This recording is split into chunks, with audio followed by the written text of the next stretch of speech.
Hey everybody, and welcome to my Florida weave trellis installation video. So as you can see, I already have my posts laid out. I have two 7.5 foot T-posts that I'm using on the ends, and I have 6.5 foot T-posts that I'm using every two plants. So 7.5 on the end, 2 plants post.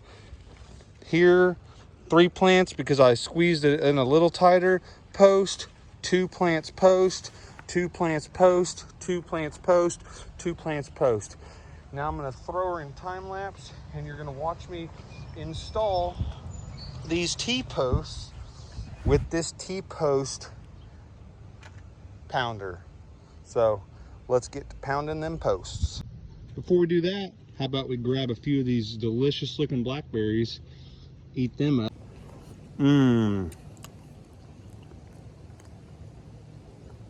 Now I'm ready to go. All right, so I got my T-post pounder from whenever I used to have a farm. We're gonna be using nylon string in between these plants. I'm just gonna line the first one up with the plant, grab that post pounder, get it up top, try to keep the post pretty straight. If anything, I'm gonna lean it out ever so slightly away from the tomatoes, so as I put pressure on the string, it's good to go. This first one we'll do real time, then we're gonna go time lapse for the rest.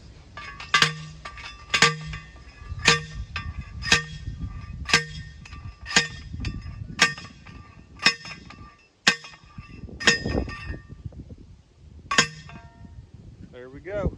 Got about 18 inches or so in the ground. Let's go ahead and set up the next one.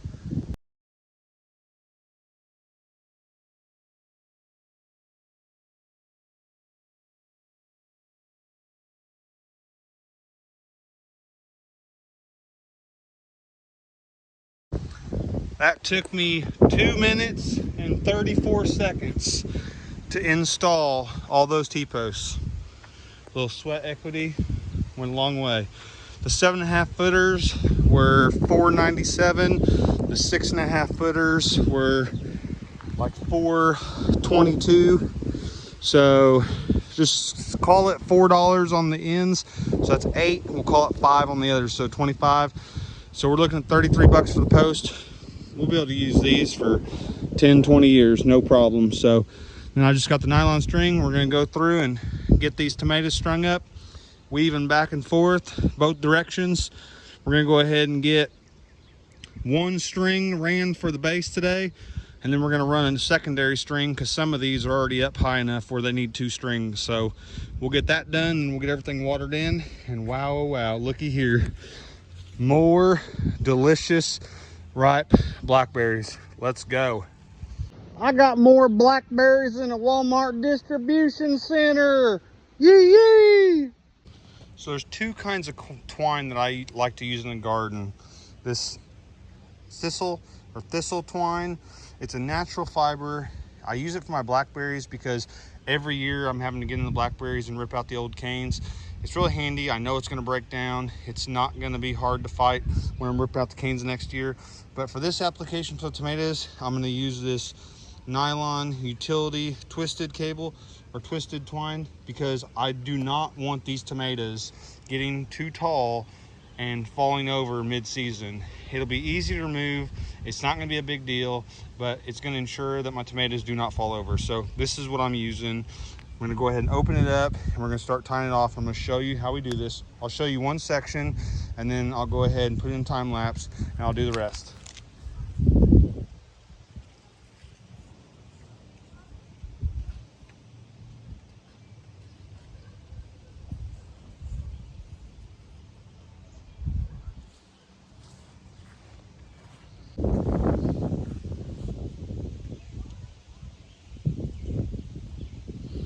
So what we're going to want to do, we're going to want to come up about a foot, okay?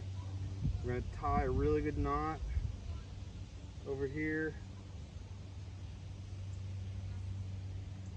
We're going to take our twine to the next post.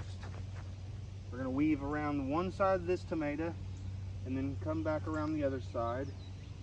We're going to go around this post twice, come under the line, and then on the opposite side of that tomato plant you're going to go.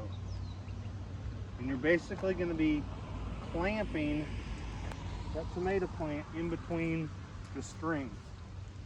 Come back down, hold on to your line, cut yourself about a foot extra string, wrap that around, and then you're going to tie that off.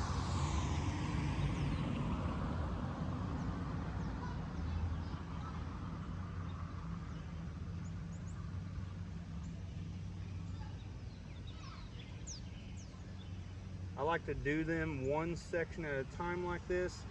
That way, if you have any type of failure with your string, it's isolated to one section.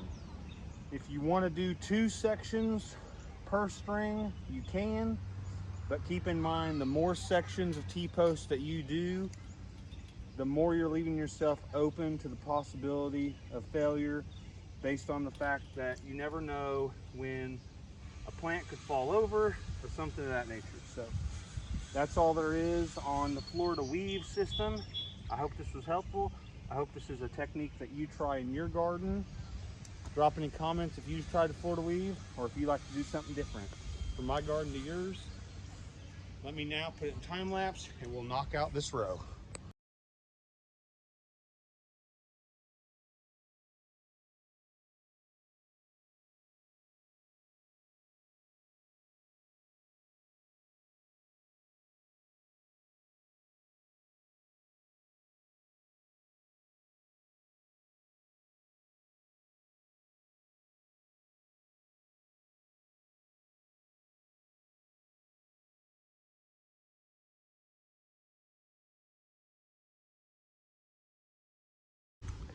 All right, I've just completed the first string on the Florida weave trellis. It does look like I will not need to do a second string right now. There's only about 3 out of the 2, 4, 6, 8, 10, 12. 3 out of the 13 plants could use a second string, so I'm not gonna be concerned about it. I'll probably do another string here in about 2 weeks, and eventually we'll have them strung all the way up to here. I'll probably do a string every foot or so. So at the end of the season, there'll probably be 5 to 6 strings on here. The 6.5 footers, I put in about 18 inches in the ground. Same with the 7.5 footers. So that's about where we're at. It'll leave enough for about 5 or 6 strings is what I'm planning on. But I'm really happy with the tomatoes. One of the plants that I had spaced 3 in between right here, it actually had some damage on the bottom before I started doing this trellis. I don't know if that one's gonna make it. It's almost cracked all the way through the stem, but all these other plants look great. So that's all there is for the Florida weave trellis system. Have a great day. From my garden to yours.